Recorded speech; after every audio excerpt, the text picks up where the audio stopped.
I want to tell you why I'm making videos. I want you to trust me. And to know my intentions helps you to trust.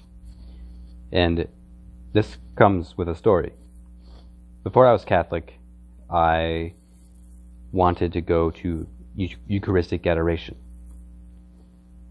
I couldn't because I couldn't see the entrance to the cathedral's adoration chapel. Mystical, or maybe I'm just insane. Every time I would go to RCIA, I would walk past the chapel, and I would look over, and I'd see a big door, or what looked like a door. It was a wall of wood with indented panels, and it looked like a door, but it didn't have any handles. I was confused. I figured that was the back of the church. And I would also walk past a house, which I found out later that was the rectory.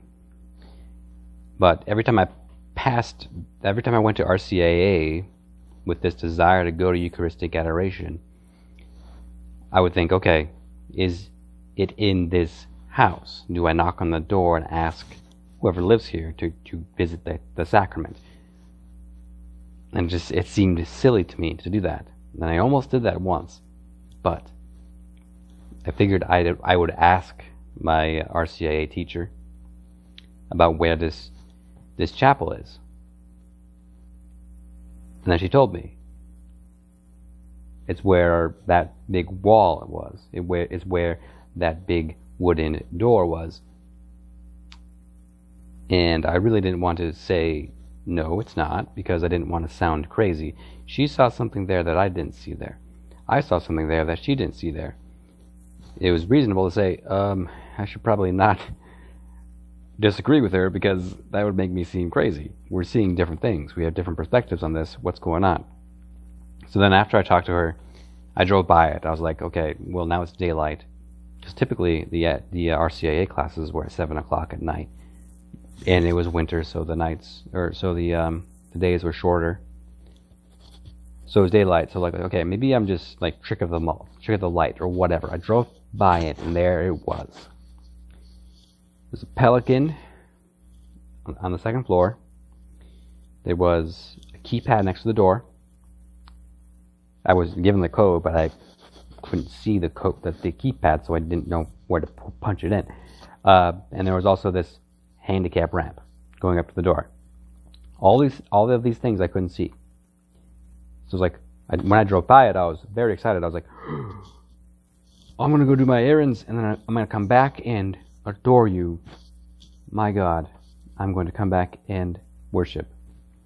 And I did. And it's great. It was just at peace.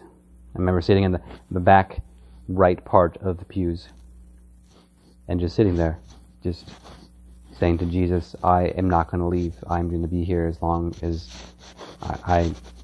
possible, I guess. I don't know.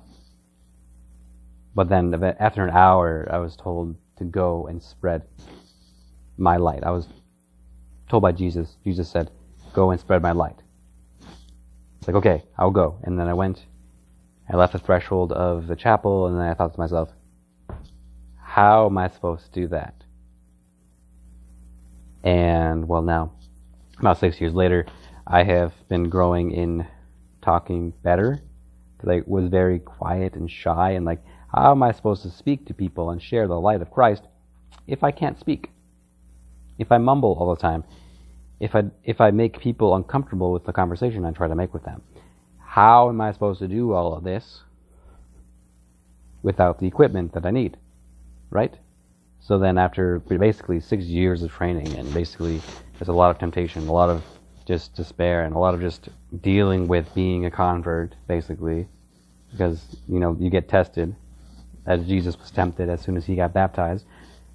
Oh yeah, I was baptized. And so when I was baptized, I did feel that just vast amount of temptation.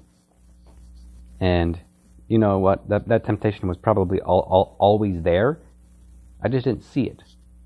That evil was always surrounding me, but I just didn't understand it or see it. I just thought it was the way of the world, or that's just how it is. But I realized after being baptized, after being washed clean, that is not normal. I could see the difference. I could see black from white. And it terrified me. It sucked. Yeah, I wish I had some kind of guide after I got baptized to guide me through the snares and temptations of the devil. That would have been great. Anyway, not the point. My point is, that is why I'm doing this. Christ told me to.